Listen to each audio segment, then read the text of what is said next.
We live in an increasingly mobile world.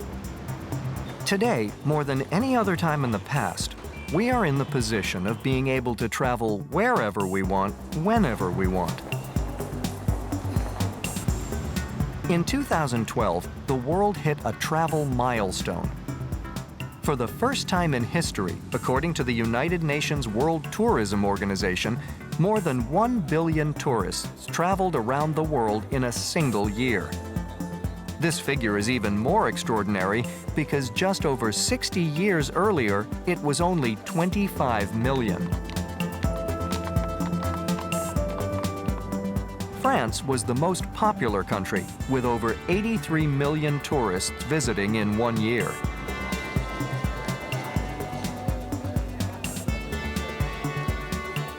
Today, we think very little about getting on a plane to fly domestically to another city in our own country, or internationally to a far-flung destination. But it's important to remember that the first commercial transatlantic flights didn't start until the 1950s. And for a long time, flying was a time-consuming and expensive business that simply wasn't accessible to everyday people. Technology fueled the development of international transportation, but even more significantly, it has also transformed the experience of international travel and communication beyond all recognition. In the past, for those who traveled internationally for pleasure or to live and work in another country, communicating with family and friends back home was a challenge. But today, it's now nearly as easy to stay in touch with a friend living or traveling on the other side of the world as the one standing next to you.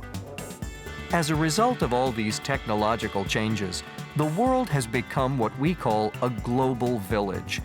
People travel widely and often live in countries far from their loved ones. How about you? Do you have many friends and family living abroad? Yes, actually. Quite a few of them around Europe, almost in every single country in Europe. The well-known countries such as Germany, Holland, Sweden, Belgium, Switzerland, England, Ireland.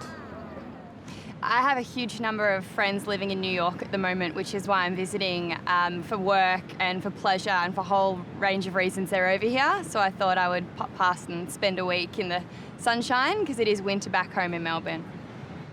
Yes, I do. Loads of family in the Philippines, North America, and all over Europe. I have a lot of family in Jersey, which is one of the Channel Islands. But apart from that, I have some friends who live in Europe, but not outside of the continent.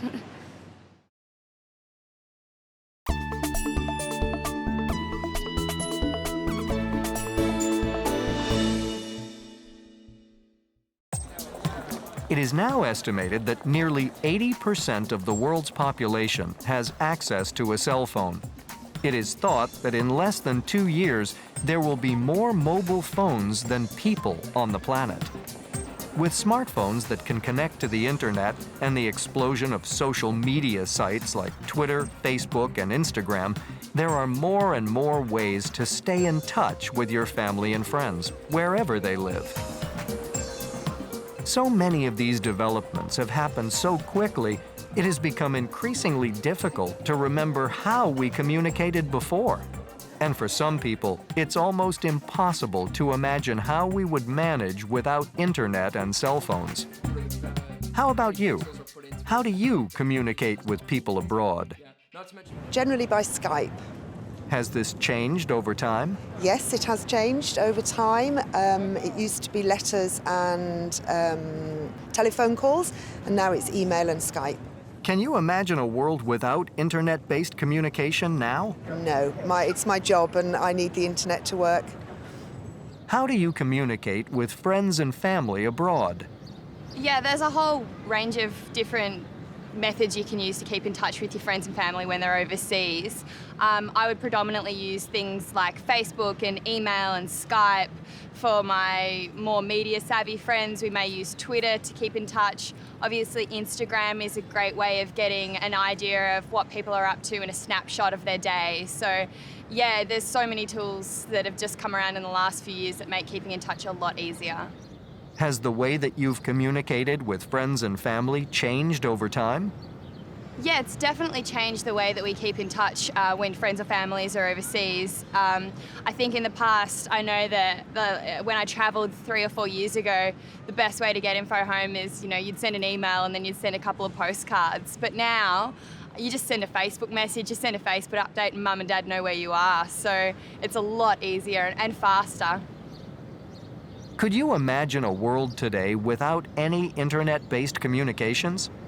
No, absolutely not. I had Wi-Fi at my apartment where I'm staying this morning, and as soon as I got up, I realised if I was going to do anything today, I needed to have internet.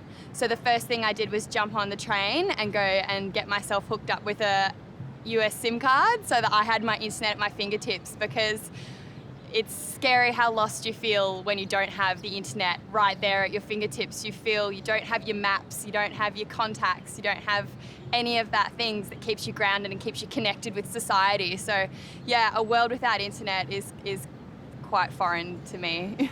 How do you communicate with friends and family abroad? I usually speak with them over the internet. We use Skype a lot, which is very popular these days, and a lot of emails back and forth. Has this changed over time? We've definitely gotten more used to Skype. Back in the early days, Skype was pretty difficult and the connections were bad, especially in China, so we tended to use more emails in the earlier days. Can you imagine a world without internet-based communication now?